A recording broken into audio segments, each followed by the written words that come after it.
Hi, I'm Kayla the Booktube Turtle, and today I'm doing my May 2022 wrap-up.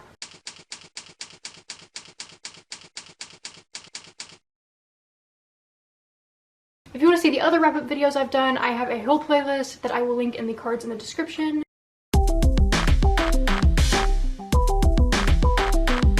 So in May, I only read 2 books, which isn't a lot, but at least I read 2 books. I was kind of in like a bit of a reading slump, but it's fine. So the first book I read was The Dark Matter of Mona Starr by Laura Lee Coolidge. This book I gave 2.5 stars. It is a graphic novel following this girl Mona who is dealing with depression and anxiety and mental health things. And it's about her learning to cope with her mental illnesses in a healthy way and learning to, you know, see the positive in the world again and all of that. So the first half of this book was really great, and I thought that it was going to be like my rating was going to be a lot higher than it ended up being. I really related to a lot of what the main character was going through, and I felt like it was written really well. Also, like, the art in here, like, because it's a graphic novel, the art style is really good. And I enjoyed that. There's also like some great information in here that's just kind of like worked in about mental health and dealing with it and kind of working through everything. But without going into spoilers, I had a lot of issues with this book pretty much once we hit the midpoint, and everything after that I had a lot of issues with. Basically, one of the biggest issues I had was that the story kind of diverges into almost equating physical illness with mental illness, and it just felt like it was saying that your mental illness can only be truly valid and taken seriously if there is some kind of physical component to go along with it, which is not true. And so that I just did not like that about this book. That the main character does have something physical that happens, like a physical illness, and that gets connected to her mental illness, like, oh, this is why this is happening. But that's not how that works in real life. That's not how mental health works.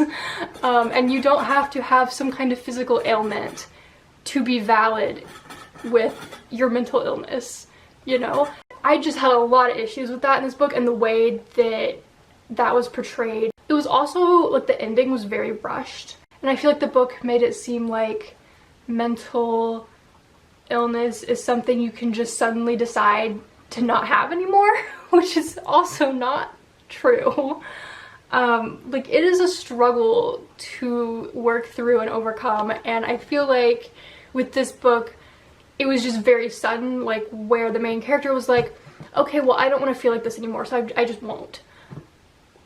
And that's not how that works. So yeah, I really liked the beginning of this book, and I thought that it was going to be really great, and then it just kind of fell apart. And I just had a lot of issues with the way that mental health issues were dealt with in like the entire second half. The second book I read this month was Red Queen by Victoria Aveyard. I had so much fun reading this book. I gave it 4 stars. And this book has been on my list for quite a while, and I just like haven't read it. I feel like I tried to read this before, like a few years ago, and I just like was not into it. And I don't know, I guess it was just a timing thing, because when I read it this year, I had such a fun time with it. It was so good. So this book, if you don't know, is set in a dystopian world where people are divided by their blood type. So you're either a red and you have red blood, or you're silver with silver blood. And the silvers are the like elite of this world. They have like powers, abilities type things.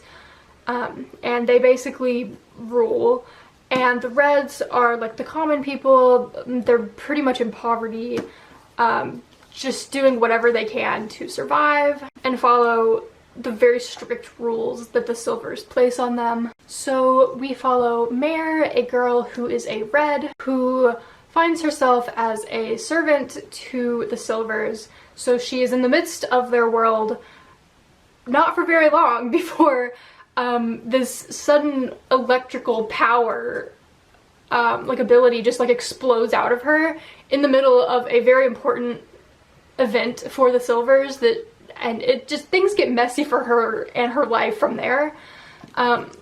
Because, you know, reds aren't supposed to have power, so why does she have a power? So then she gets pulled even deeper into the world of the silvers, and she's also undercover for like this resistance group, and it was just really good. It was really fun. I'm very excited to read the other books in this series. I thought the world was really great.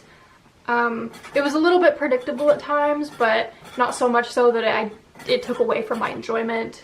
But I did guess like the plot twists. But yeah, I really enjoyed it overall, and I look forward to reading the sequel.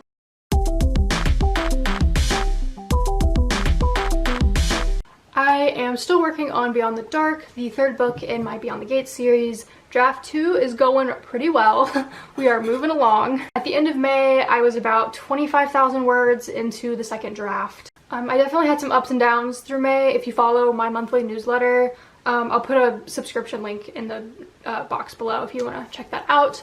But I talked about the idea of putting a lot of pressure on myself and like creating these goals that aren't always the most realistic, and then like pressuring myself to complete those goals on time, and just me learning that I need to take a step back and kind of reevaluate some things so that I can be more productive with what I'm doing, even if things take me longer.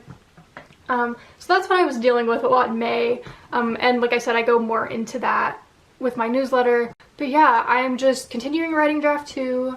I feel like I'm making really good progress. I'm really excited about it. There's a lot that I was really still trying to figure out because I hadn't really developed some stuff yet in draft 1, so I've been trying to figure some stuff out as I write draft 2, and it's been going really well. I've been expanding on a lot of stuff, and I'm trying not to spoil, but there's some stuff that has happened that is new that I've put into draft 2, and I'm so excited about it because it's so good and I love the way that it's going, and I'm just really excited. I can't talk about it because spoilers, but yeah, if you're interested in being a beta reader, I will be looking for betas in a few months from now to read the second draft of this book, which is not gonna be the greatest quality-wise, but yeah, that's happening. Okay, so this isn't necessarily specific to me, but I just want to talk about for a minute the fact that Heartstopper, okay, so it came out at the end of April, and then all of May, I was like kind of low-key freaking out because I was just like, what if we don't get renewed? What if we don't get renewed? We need to get renewed. Especially because Alice Oseman came out and said that if we got a season 2, there was going to be like a major ace storyline. And like, that's all I've ever wanted in life, was to have some kind of ace character with an ace storyline on some show or movie or book. So I was just like, okay, well now we absolutely need season 2, because if we don't have that, I will die. And then in May, it got renewed not only for season 2, but for season 3, and I'm so excited. And it was also confirmed that the ace character, who's actually Arrow Ace, is Isaac, who, if you watched my Heartstopper video where I take quizzes, one of the quizzes was, which character are you most like? And I got Isaac, and I was just like, you know what? I've been vibing with him since the beginning, because like, he's kind of quiet, he's always reading books, and I was getting some little Arrow Ace vibes from him, but I was also just like, this is just me projecting? Maybe. But the fact that he actually is so exciting, and the fact that we're gonna explore that more in season 2, I am so ready. I'm just, like, when I heard the news that we had been renewed, I literally broke down into tears, like right then and there. I just like started crying.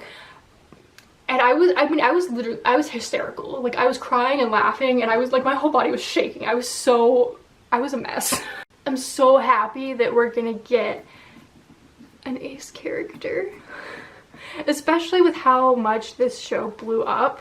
That like, I feel like it's gonna be a game changer, because there's a lot of people, like so many people have watched this show, and I feel like incorporating an ace character is going to maybe help people figure out that they're also ace or somewhere on the ace spectrum when they didn't really, if they didn't know that was an option before, or people who don't even know that that's an identity, whether they are that identity or not, will learn about it, and maybe we can normalize it more and this is all I've ever wanted was an ace character in a show, because we don't really have that right now where it's like an actual part of the story in some way. And I feel, I mean, obviously I don't know how it's going to be in season 2, but I feel like it's going to be what I need.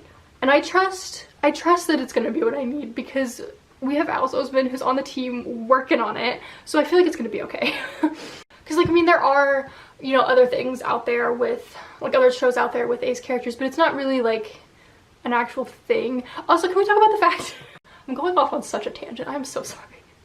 Can we talk about the, I'm still mad about this. I literally started watching Riverdale, not recently, I haven't watched it in like a couple years, but back when I started watching Riverdale, when there was like only 3 seasons out at the time, I literally started watching because when you Google asexual characters, Riverdale comes up, because in the comics, Jughead is ace. And so I started watching that show literally for that reason, and then guess what? You know who's not ace? Jughead. And I was so upset. I was like, are you kidding me? So yeah, I just really want some ace representation.